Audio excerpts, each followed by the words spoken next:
Hello everyone, my name is Chandan Singh. Guys 6 July the Hindu का editorial है। कई लोग कहते हैं कि सर क्या कोई फिक्स टाइम है या नहीं है। गाइज मैं ज़्यादातर शाम को फ्री होता हूँ तो मैं तभी कर पाऊँगा। तो बस यही सच्चाई है। मैं समझ सकता हूँ कि न्यूज़पेपर सुबह देना चाहिए, but I can't do anything क्योंकि अब मैं फ्री ही शाम को होता हूँ। एनीवेज, देखते हैं आज का क्या है एडिटोरियल। और जो वर्ड्स मीनिंग है मैंने तैयार किए हैं, 2 पेजेस के हैं ये मैं अपने टेलीग्राम चैनल जिसका नाम है इंग्लिश विद चंदन उस पर डाल दूंगा, और इसका लिंक डिस्क्रिप्शन बॉक्स में भी दे दूंगा, वहाँ से आप ले लीजिएगा गाइस। चलिए शुरू करते हैं। यहाँ लिखा है 3 मैसेजेस यानी कि 3 मैसेजेस। क्या है? एट ले एक जगह है, तो लेह में PM Modi had different messages. यहाँ हैड का मतलब है वो पोजीशन की बात कर रहा है कि पीएम मोदी के पास डिफरेंट मैसेजेस थे। किसके लिए थे? तो for India, China and the world community, इन तीनों के लिए उनके पास अलग अलग मैसेजेस थे। यहाँ तक क्लियर है? आगे देखते हैं। With his visit to Nimu near Leh, comma है, कॉमा पे रुकिए। इस तरह के जो सेंटेंसेस होते हैं जैसे विद वगैरह से, इसे बोलते हैं प्रेपोजिशनल फ्रेज। काफ़ी यूज़ होता है। अगर हिंदी में देखें तो with his visit to Nimu near Leh, यानी कि लेह के पास जो नीमू एक जगह है वहाँ पर इनके विजिट के साथ, इस तरीके से हिंदी बनेगी। फिर ये इस लेह के बाद आप ये जो देख रहे हैं ना विच, ये एक रिलेटिव प्रोनाउन है। रिलेटिव प्रोनाउन से जो सेंटेंस शुरू होता है वो एडजेक्टिव क्लॉज कहलाता है। क्यों? क्योंकि वो इस बगल वाले जो एंटीसीडेंट है ना, इसके बारे में एक इन्फॉर्मेशन देता है, कुछ ना कुछ बताता है, तो एडजेक्टिव का काम करता है। देखिए, विच हाउसेज द 14, ये है ना 10 और 14 corps headquarters including the base hospital, ये कॉमा है। तो इस कॉमा से लेकर इस कॉमा पे अब रुके, तो विच से लेके हॉस्पिटल तक जो है ये एक क्लॉज है। वो इसके बारे में बता रहा है। कहाँ? ये जो ले है इसके बारे में बता रहा है कि जहाँ वो गए थे नीमू नियर ले, विच हाउसेज 14 कॉर्प्स हेडक्वार्टर। कॉर्प्स का मतलब होता है सैनिक, तो जहाँ पर सैनिक के मतलब 14 हेडक्वार्टर्स है। या हाउसेज का मतलब है कि वो हेडक्वार्टर्स बने हुए हैं, हाउस को वर्ब के रूप में यूज़ किया है। इंक्लूडिंग, जिसमें शामिल क्या है? द बेस हॉस्पिटल, जो बेस हॉस्पिटल है वो भी इसके अंदर शामिल है। तो यहाँ तक हो गया। तो अब यहाँ कॉमा के बाद है कि prime minister Narendra Modi accomplished several objectives. तो अगर मैं इसको छोड़ दूँ, इस रिलेटिव प्रोनाउन वाले सेंटेंस को छोड़ दूँ, इस क्लॉज को, तो कहने का मतलब है कि लेह के पास नीमू में विजिट के साथ ही प्राइम मिनिस्टर ने, नरेंद्र मोदी जी ने पूरे किए, अकम्प्लिश किए सेवरल ऑब्जेक्टिव्स, कई जो उद्देश्य हैं वो पूरे कर लिए। ये बात कही गई है। और ये जो क्लॉज है वो सिर्फ यहाँ पर ही बता रहा है कि कौन सी जगह है जहाँ पर ये जो 14 है कॉर्प्स हेडक्वार्टर्स है, जिसमें बेस हॉस्पिटल भी शामिल है। ये हो गया पूरा तोड़कर समझना। एनीवेज, आगे देखते हैं। He visited soldiers injured during the Galwan clash of June 15, comma है, रुकते हैं। देखिए, he visited, उन्होंने विजिट किया सोल्जर्स, सैनिकों के पास वो गए। इंजर्ड, अब यहाँ सोल्जर्स के तुरंत बाद आप इंजर्ड देख रहे हैं ना, थर्ड फॉर्म लगा हुआ है, इसको बोलते हैं पास्ट पार्टिसिपल। तो पास्ट पार्टिसिपल फ्रेज वगैरह भी यूज हो जाते हैं, यानी कि वो सोल्जर्स जो कि घायल हैं ड्यूरिंग घायल हो गए थे ड्यूरिंग द गलवान क्लैश, यानी गलवान का जो मुठभेड़ हुआ था ऑफ जून 15, उसमें घायल हो गए थे। ठीक है, आगे देखते हैं। तो यहाँ है कि addressed troops involved in the stand of with China, फिर कॉमा पे रुकते हैं। एड्रेस मतलब संबोधित करना, उनको संबोधित करके कुछ कहना। तो इन्होंने एड्रेस किया ट्रूप्स को, ट्रूप मतलब जो सैनिक दल है, उनको एड्रेस किया। फिर यहाँ पर आ गया पास्ट पार्टिसिपल, इन्वॉल्व है ना, कहने का मतलब वो सैनिक दल जो कि इन्वॉल्व है in the stand of with China, China के साथ जो ये स्टैंड ऑफ है, जो फेस टू फेस का मामला है, उसमें जो भी इन्वॉल्व है उनको एड्रेस किया। ठीक है। एंड वॉज ब्रीफ्ड डायरेक्टली, अच्छा यहाँ पैसिव यूज कर दिया। एंड वॉज, ये वॉज किसके लिए है?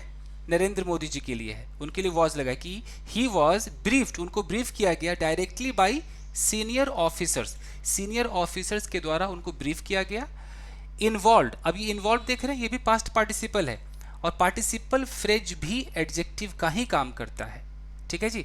तो ये क्या है? इस ऑफिसर्स के बारे में एक इन्फॉर्मेशन दे रहा है कि वो ऑफिसर्स जो कि इन्वॉल्व हैं इन ऑपरेशनल प्रिपेयर्डनेस, यानी कि जो भी ऑपरेशनल जो प्रिपेयर्डनेस है, कि जो तैयारी है उसमें वो इन्वॉल्व है। हु आर, हु क्या है? रिलेटिव प्रोनाउन है, और इससे जो सेंटेंस शुरू होगा वो क्लॉज कहलाएगा। वो बताएगा कि हु आर ऑल्सो कंडक्टिंग, वो बता रहा ऑफिसर्स के बारे में कि जो कि कंडक्ट कर रहे हैं military talks with China's People's Liberation Army, यानी कि ये जो चाइना का है ना लिबरेशन आर्मी, इनके साथ ये लोग मिलिट्री टॉक भी कंडक्ट कर रहे हैं, ये बात कही गई। तो उन ऑफिसर्स के द्वारा प्राइम मिनिस्टर नरेंद्र मोदी जी को ब्रीफ किया गया।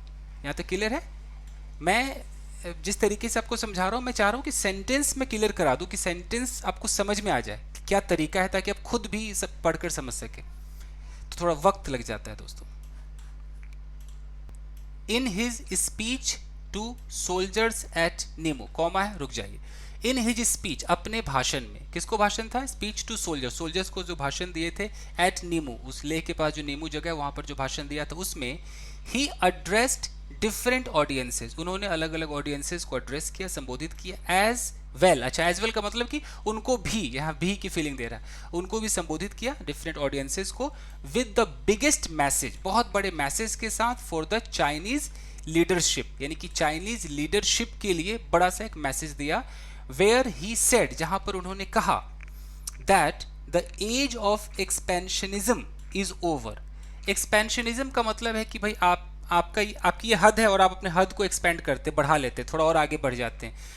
तो ये जो एज था, ये जो वो टाइम था ना, कह रहा है कि एज ऑफ एक्सपेंशनिज्म, ये अपनी हद को, अपनी सीमा को बढ़ाने का जो एज था, इज ओवर, वो ओवर है भैया, वो नहीं है। फिर लिखा है कॉलिंग दिस, आईएनजी लगा है, प्रेजेंट पार्टिसिपल, यानी कि पुकारते हुए, कहते हुए, calling this the era of evolution, यानी कि इसको एक एवोल्यूशन का नाम देते हुए, एवोल्यूशन, एरा ऑफ एवोल्यूशन का मतलब है कि उन्नति का ये युग है, और डेवलपमेंट और विकास का एक युग है, ये कहते हुए, हिंदी में भी लिखा है कि विकासवाद का नाम देते हुए, mister Modi said, mister Modi ने कहा, that the era of colonial expansion, यानी कि विस्तारवाद, कि आप बढ़ा करके और अपना एक कॉलोनी वहां स्थापित करते हो, तो ये जो एरा है इज ओवर, अब ये एरा नहीं, अब ये युग नहीं, अब तो युग है भैया एवोल्यूशन का, डेवलपमेंट का युग है। ये बात उन्होंने कहा। क्लियर है जी? चलिए आगे देखते हैं। He said, उन्होंने कहा, that in the past में expansionist forces have done great harm to humanity, comma है, जो एक्सपेंशनिस्ट जो ताकतें थी, जो एक्सपेंड करती थी, अपने हदों को आगे बढ़ाती थी, वो जो फोर्सेज है, हैव डन ग्रेट हार्म, उन्होंने बहुत हार्म किया, नुकसान पहुंचाया ह्यूमैनिटी को, इंसानियत को। And had been erased, past perfect का पैसिव, तो पैसिव आपको आना चाहिए, हैड बीन इरेज्ड, उन्हें हटा दिया गया है, मिटा दिया गया है, और फोर्स्ड टू रिलेंट, या उन्हें फोर्स किया गया, मजबूर किया गया था, टू रिलेंट, रिलेंट का मतलब नरम पड़ जाना, कि तुम इस ऐसे जोश में हो, रिलेंट हो जाओ, मुलायम हो जाओ। तो या तो उन्हें मिटा दिया गया था, या उन्हें मजबूर कर दिया गया था कि भैया अपने औकात में आ जाओ, नरम पड़ जाओ, ये है। तो पास्ट की बात की गई कि ऐसा पहले उन ताकतों को हटा दिया गया। आगे देखते हैं।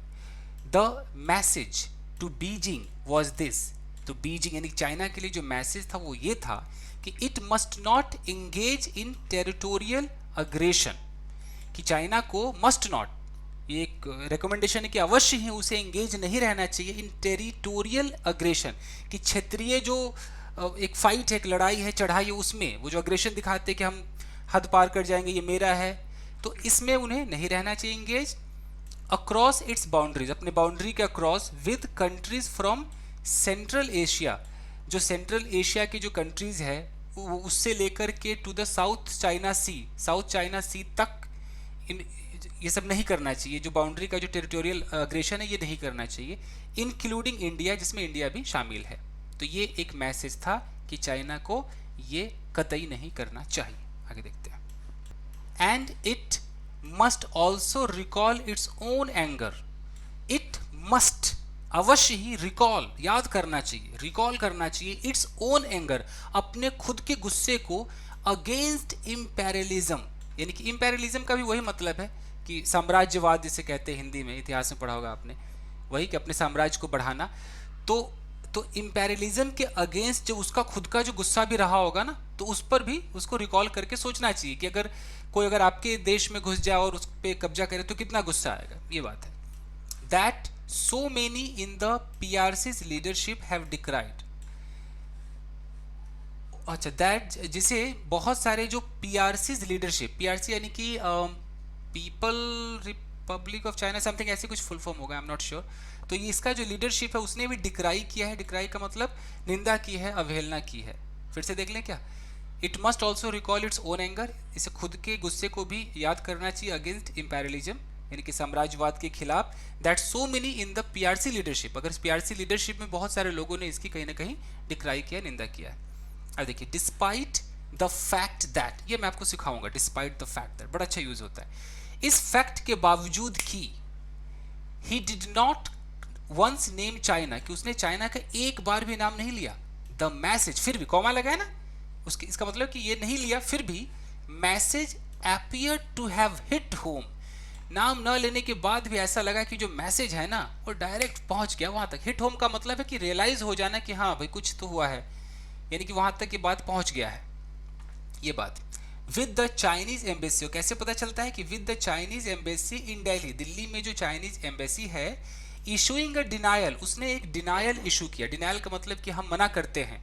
क्या मना किया उसने? That it had made any expansionist move, कि चाइना ने कोई भी एक्सपेंशनिस्ट मूव, कि हम हद को आगे बढ़ाएंगे, हम कब्जा कर लेंगे, ऐसा कदम उठाया है, इस चीज को बिल्कुल मना कर दिया चाइनीज एम्बेसी ने, जो कि दिल्ली में है। तो इस डिनायल से पता चल गया कि बिना नाम लिए हुए भी वो मैसेज वहां तक पहुंच गया, hit home.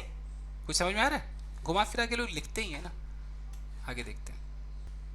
The prime minister also addressed other countries, prime minister ने दूसरे देशों को भी एड्रेस किया, संबोधित किया, that are viewing the growing seriousness of the 2 month long standoff with concern, comma रुकते हैं। दैट यहाँ पर रिलेटिव प्रोनाउन है, ये कंट्रीज के बारे में बता रहे हैं, जो वो कंट्रीज जो आर व्यूइंग, वो व्यू कर रहे हैं, देख रहे हैं द ग्रोइंग सीरियसनेस, बढ़ते हुए सीरियसनेस को, उस गंभीरता को देख रहे हैं। किस चीज का seriousness? Of the 2 month long stand of, 2 महीने लंबा जो स्टैंड ऑफ है, ये जो तनातनी है, आपसी जो मुकाबले में खड़े हैं दोनों कंट्री के जो सैनिक हैं, उनको ये लोग देख रहे हैं विद कंसर्न, बड़ी चिंता के साथ देख रहे हैं। तो उनको भी संबोधित किया प्राइम मिनिस्टर ने।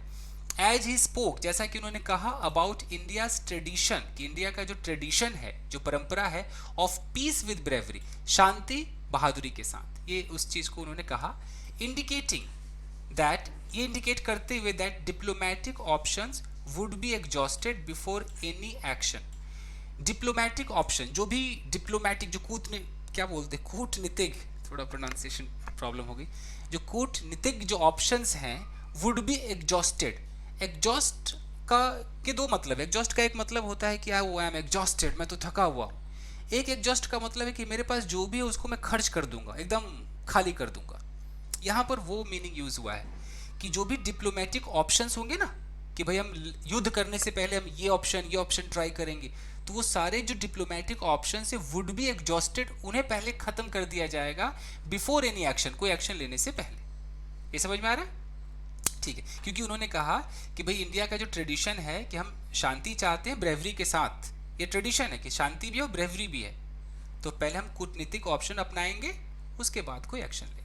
आगे देखते हैं। टू हिज डोमेस्टिक ऑडियंस, अपने डोमेस्टिक ऑडियंस को द एड्रेस सिग्निफाइड, तो डोमेस्टिक ऑडियंस को जो इन्होंने एक संबोधित किया, तो वो क्या था संबोधन? वो जो एड्रेस था सिग्निफाइड, यानी कि उसने उस एड्रेस का ये अर्थ था, अर्थ निकला, क्या सिग्निफाइड किया? The governments determination. तो इस एड्रेस ने, संबोधन ने बताया, सिग्निफाई किया कि गवर्नमेंट का जो डिटर्मिनेशन है, जो दृढ़ता है, क्या करने का? टू फेस द चैलेंज को फेस करने का, at the line of actual control, ये जो LAC जो है, लाइन ऑफ एक्चुअल कंट्रोल, उस पर जो भी चैलेंज होगा उसको फेस करेंगे, ये मैसेज था, ये संबोधन था। And to focus on national priorities of infrastructure, जो भी नेशनल जो प्राथमिकता है इंफ्रास्ट्रक्चर का एंड इकोनॉमिकल डेवलपमेंट का, उस सब पे काम करेंगे। फाइनली ही, यहां से देखते, पहले इसको जरा क्लीन करें, ओके। फाइनली, अंततः लास्ट में, ही एड्रेस्ड द सोल्जर्स देमसेल्व्स, ये देमसेल्व्स है यहाँ पर। ही एड्रेस्ड यानी कि उन्होंने संबोधित किया द सोल्जर्स को संबोधित किया देमसेल्व्स। ये आपको अजीब नहीं लग रहा? देमसेल्व्स क्यों? ही एड्रेस्ड, अगर होता भी तो हिमसेल्फ होता ना, कि उन्होंने खुद संबोधित किया। ही एड्रेस्ड द सोल्जर्स, ये सब्जेक्ट है, ये वर्ब है, ये ऑब्जेक्ट है। उन्होंने एड्रेस किया सोल्जर्स को देमसेल्व्स। ये मुझे कहीं ना कहीं इसमें अजीब सा लग रहा है। अगर आप बताना मुझे ये इस वाले सेंटेंस को जरा, अगर आपके कुछ समझ में आया हो। एनीवेज, आगे देखते हैं कि देमसेल्व्स यहाँ क्यों आया। अगर सोल्जर्स के लिए देमसेल्फ है, सोल्जर्स है, ये प्लूरल है, तो इसके लिए अगर देमसेल्व्स है तो क्यों है? ही एड्रेस्ड, उन्होंने संबोधित किया सोल्जर्स को देमसेल्व्स।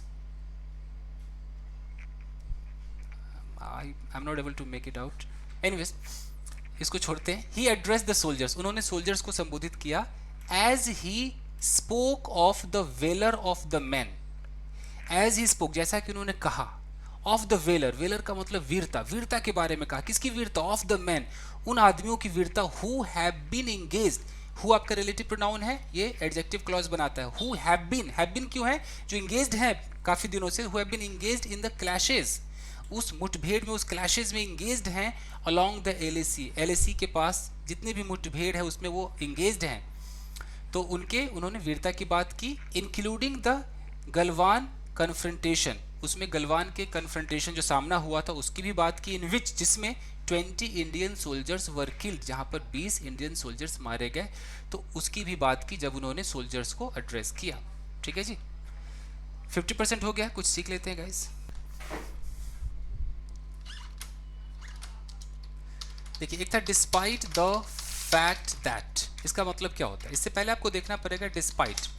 जब हम डिस्पाइट बोलते हैं इसका मतलब होता है कि बावजूद। अगर मैं बोलूँ कि despite my busy schedule, despite my busy schedule I am trying to teach newspaper, मैं कोशिश कर रहा हूँ कि न्यूज़पेपर को पढ़ा दूँ, तो इसका मतलब कि बिजी शेड्यूल है, उसके बावजूद मैं कोशिश कर रहा हूँ।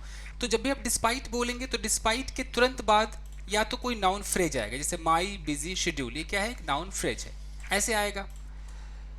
ऐसे भी आ सकता है कि despite having a lot of money, ऐसे भी आ सकता है। He doesn't by any car, बहुत सारे पैसे होने के बावजूद। तो डिस्पाइट के बाद एक पूरा सेंटेंस आपको नहीं दिखाई देगा, डिस्पाइट के बाद आपको कहीं ना कहीं फ्रेज दिखाई देगा। अगर पूरा सेंटेंस बोलना होता है तो हम क्या करते हैं, ऐसे बोलते हैं कि डिस्पाइट, यहाँ पर लगाते हैं द फैक्ट दैट, इसके बाद आप फ्री, आप पूरा सेंटेंस बोल सकते हैं कि डिस्पाइट द फैक्ट दैट। अब दैट के बाद आप लगाइए subject verb object. She hates me, despite the fact that she hates me. अब इसके बाद देख रहे हैं, शी सब्जेक्ट है, हेट्स आपका वर्ब है, मी आपका ऑब्जेक्ट है, पूरा लग गया ना। इसमें देखिए कहीं पर है नहीं है, कहीं कोई सब्जेक्ट वर्ब ऑब्जेक्ट है, पूरा एक फ्रेज है, माई बिजी शेड्यूल। तो आप द फैक्ट दैट तभी लगाएंगे जब आपको एक पूरा सेंटेंस बोलना हो। तो इस फैक्ट के बावजूद कि वो मुझसे नफरत करती है, आई लव हर, मैं उससे प्यार करता हूँ, इस तरीके से आप डिस्पाइट द फैक्ट दैट का इस्तेमाल करते हैं। एक क्या था, appear to have, appear to have, spelling गलत हो गया, फिर तो कई बार न्यूज़पेपर में आता है। एपियर्ड, हाँ, एपियर टू हैव, ये होता कैसे है? अगर मैं ऐसे बोलूँ कि इट एपियर्स, ये ऐसा लगता है that he has killed a man, it appears that he has killed a man, ऐसा लगता है, ऐसा प्रतीत होता है या हो रहा है, इसमें आईएनजी नहीं लगता, कि उसने किसी आदमी का कत्ल किया है। तो हम ऐसे भी कह सकते हैं कि he appears to have killed a man.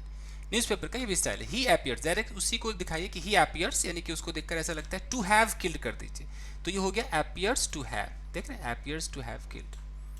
Verb के साथ हो गया, ऐसे भी होता है कि he appears to have 5 children, यानी कि उसको देखकर ऐसा लगता है कि उसके 5 बच्चे हैं। तो एपियर्स टू हैव के बाद आप पोजीशन भी दिखा सकते हैं, और हैव के बाद अगर आप वर्ब का थर्ड फॉर्म दिखाएंगे यानी कि काम हो चुका है, दोनों दिखा सकते हैं। अगर पैसिव दिखाना चाहे तो आप ऐसे कह सकते हैं कि he appears to have been beaten, उसको देखकर लगता है कि वो खुद ही पिट गया है।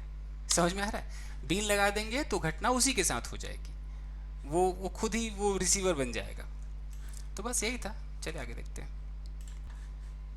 In all 3 aspects of the address, यानी कि संबोधन के तीनों पहलू में, the speech must be welcomed, जो भाषण है उसका अवश्य ही स्वागत किया जाना चाहिए, and it's unspoken messages should also be studied closely.